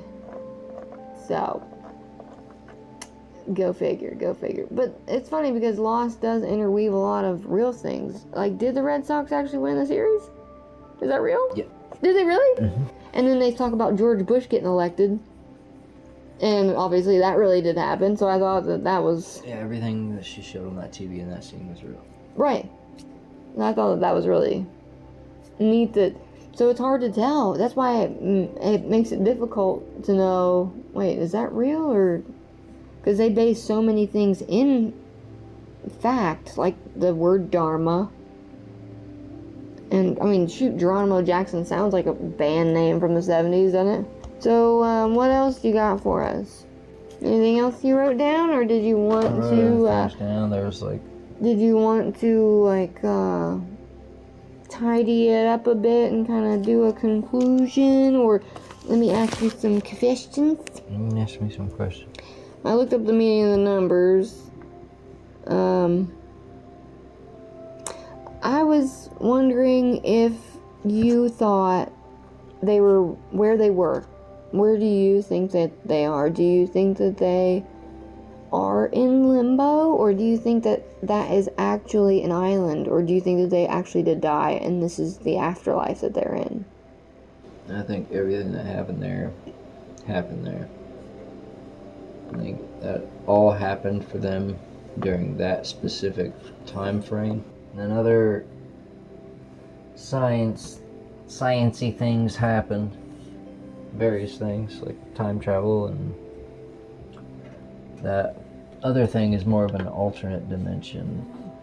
I want to say that is just the dimension of like a purgatory, but I wouldn't call it purgatory, because purgatory is a place of repetition, kind of like hell. It's like the in-between to a hell. I feel like that's what purgatory is. I feel like purgatory is more hell-like than it is heaven-like. So why would you even It's say? like the waiting room to go into hell. Yeah. And so I don't think it was quite purgatory, but it was an afterlife. It was like almost an in-between for life and like full-on acceptance of death, or moving on to whatever is after that. Or acceptance They die, of what? and they go to this waiting room. It's like the waiting room. Right, you go in this waiting room, but there's certain things you gotta do. You gotta sign in, aka find out who you are, right? Right. Then you got to wait to be called. So look for others that you know, and memories that you have, piece together figure out what your beliefs and morals are now. And find out where you're going. If you've done what you needed to get here. Because that's when the doctor's going to see you and diagnose you, aka, do you get to move on? Have you done what you needed to do? Have you found who you needed to find and said what you needed to say? And I think that's what that whole dimension was about. It's about reconnecting with all those that were a big part of your life, and basically thanking them and acknowledging them, and just feeling that moment together, like a reunion of all those people. And those people it's not just in your head, they're all really there. But that waiting room exists for everywhere, for everyone, everywhere, all at once. Right.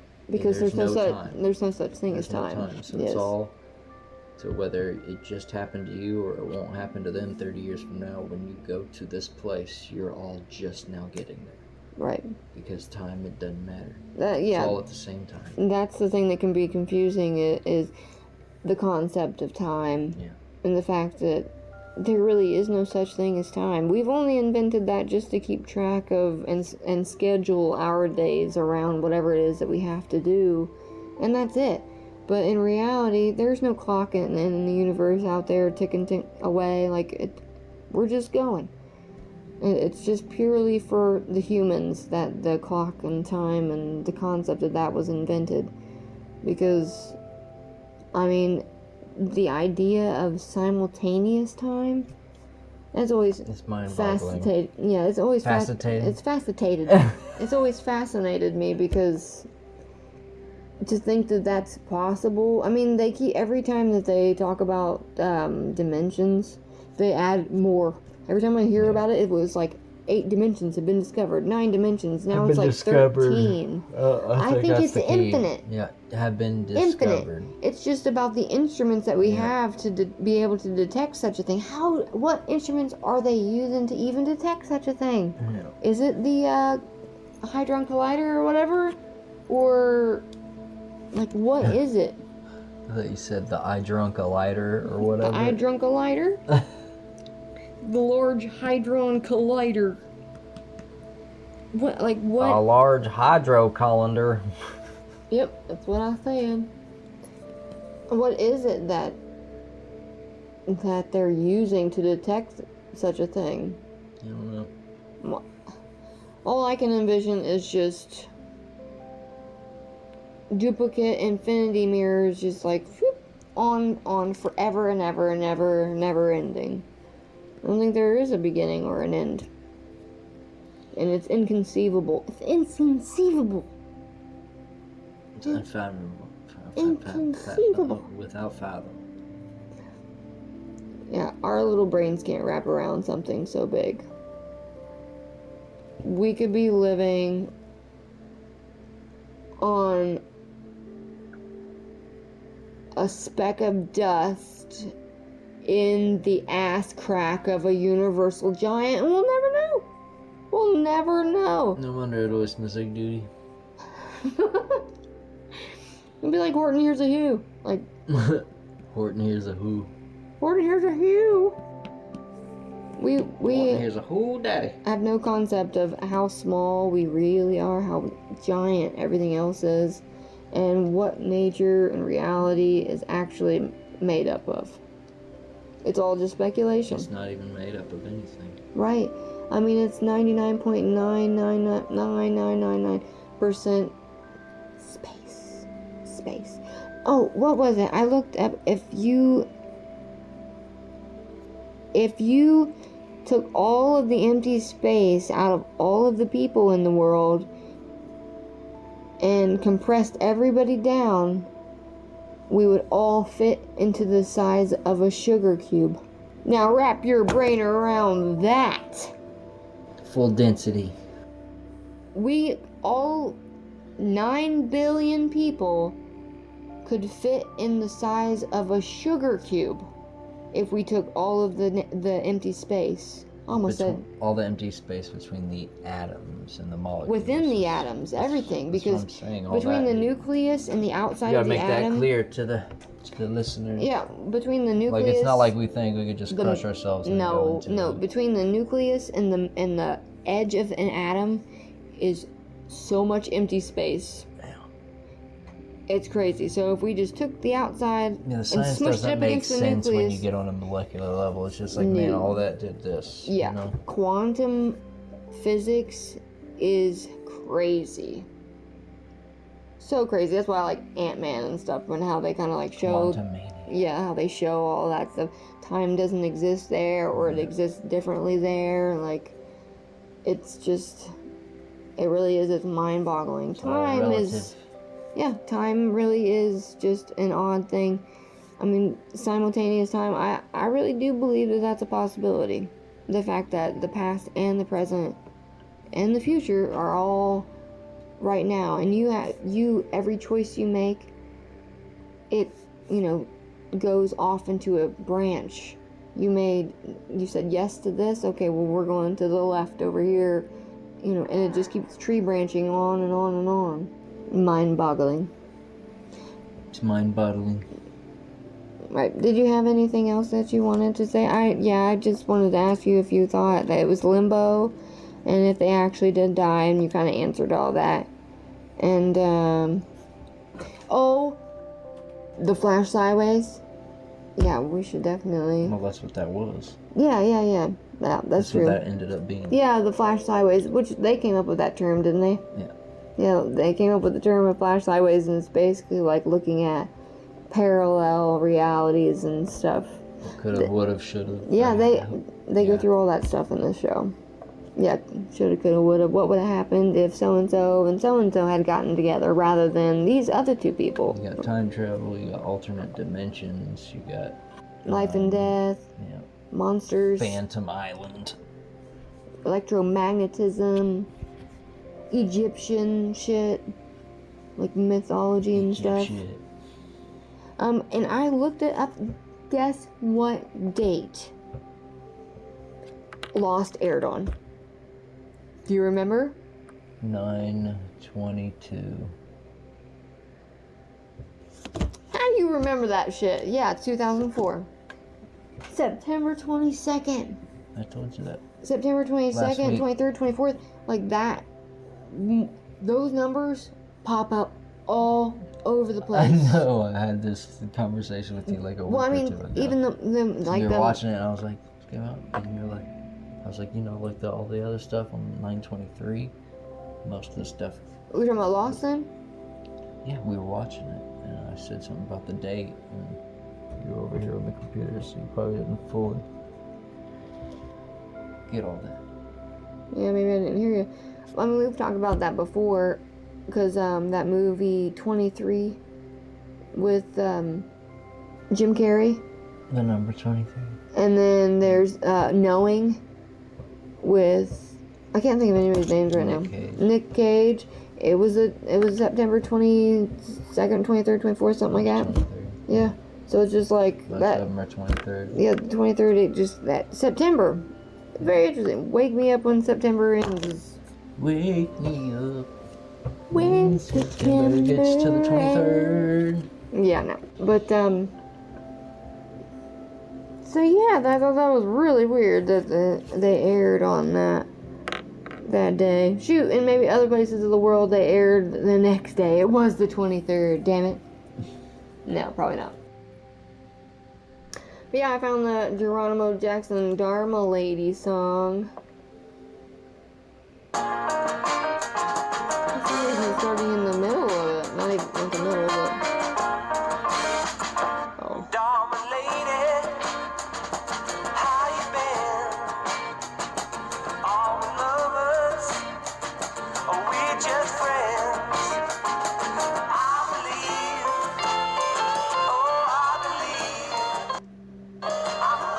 believe, That's funny. They actually have Dharma Radio YouTube channel, and it has 2,000 subscribers. How many songs could they have? They have this one, and then they have, They probably have a lot. Each episode probably had 2 or 3 songs at least. Really? The show, which the show has a great soundtrack. For sure. Lots of old music. Make your own kind of music. Sing your special song.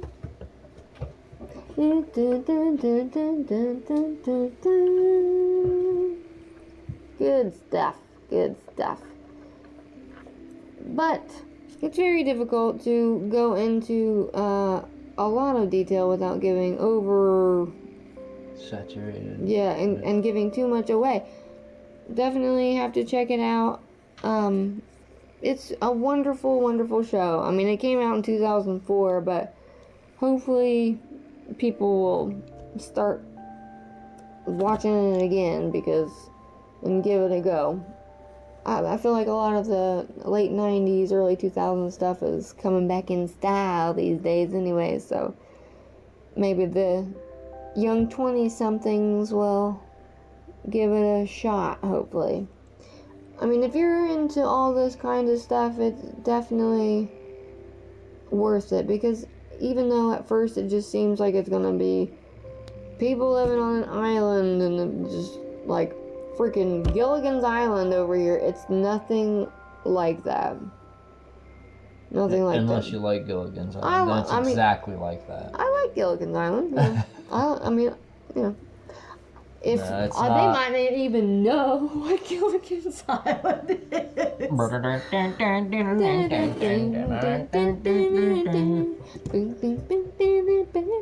They'll think we are 100. Oh my god. The skipper to the millionaire and his wife. I don't know the song like that. The movie star. I didn't know their names. I didn't know the words of the song. I just know the day. Here on Gilligan's The only part of that song I know is Gilligan's Island. Just step right back and hear a tale. Yeah. I watched that quite a bit when I was a kid. I watched it some, but not like that. And songs just have a thing about sticking in my head. But I don't remember anything that ever happened on one of those shows. Not one. One of the episodes? All I remember is the Gilligan's Island parts. I don't remember and how much that happened. I corny remember that it was. Yeah, it was I do absolutely remember corny. that. But I remember that the skipper and Gilligan were best buds, but he would always do dumb shit. He would do and dumb stuff, and the captain would be skipper mad. would, like, bop him with his hat or whatever. And he was always getting into trouble, kind of. But, yeah, I liked that. I thought it was funny. But it's nothing like Gilligan's Island. It's way more dynamic. It's intense. And dramatic. It's not comical and through the whole thing. It has its funny parts. yeah, there are little moments of funny in there. There's parts that'll make you laugh, parts that'll make you cry. Believe me. Might want to have I'm crying some. right now just thinking about it. Might want to have some tissues handy if you're a wimp like me and you cry at the drop of a hat, because There are definitely some scenes where I got teary-eyed. Yeah, there's You get some- so connected to these characters, and then you see them go through something rough, and you just like You feel bad for them. Yeah, you feel for them. You get You attached. feel like you to know them. these people. Right, and it's always it's always a good thing when you feel like you can relate with them, but it's also an odd thing because I feel like, is that good for us? What? To form connections with these people and then like our heart literally breaks when they die or something bad happens for them, like It would depend on whether it would affect your everyday life. It's some not- people it it's not- does.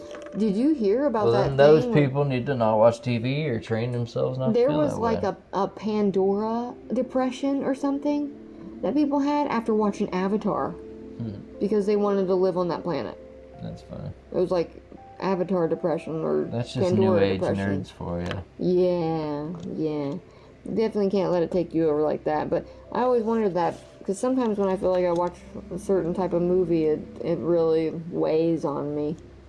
And I cry almost every episode. It pulls on my heartstrings. I can't handle it. But so good. So good. We're rewatching it again.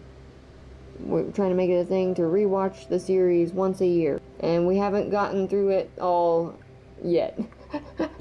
Ever since we decided we were going to do that, we haven't gotten through it for the second time. We watched the first season like 3 times. We went through it multiple times. Well, maybe me and you, but I mean, we've been trying to rewatch it with the Well, kids and Sonny stuff. has seen it. Yeah.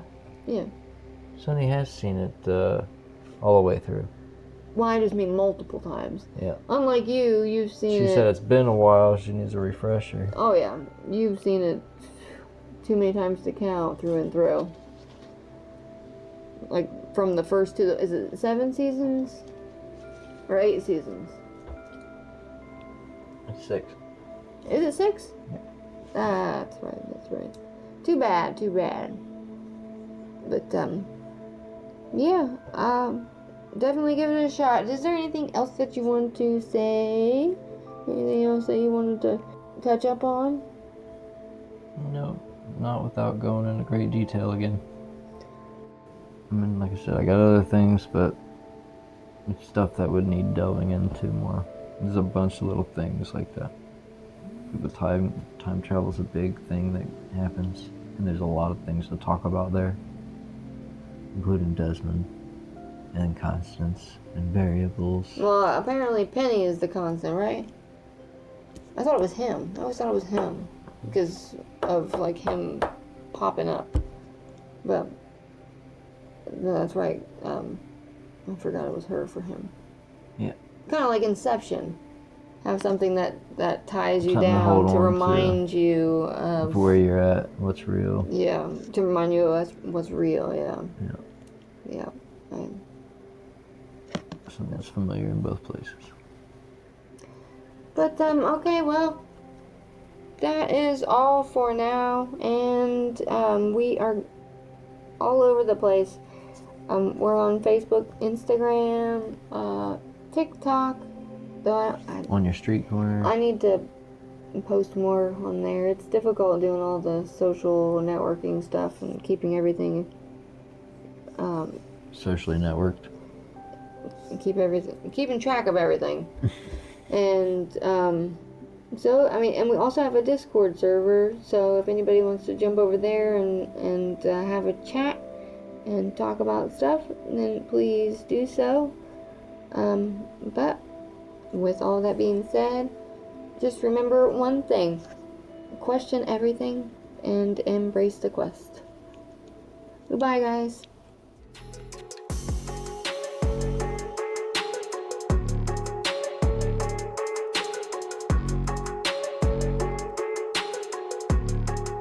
The trouble is you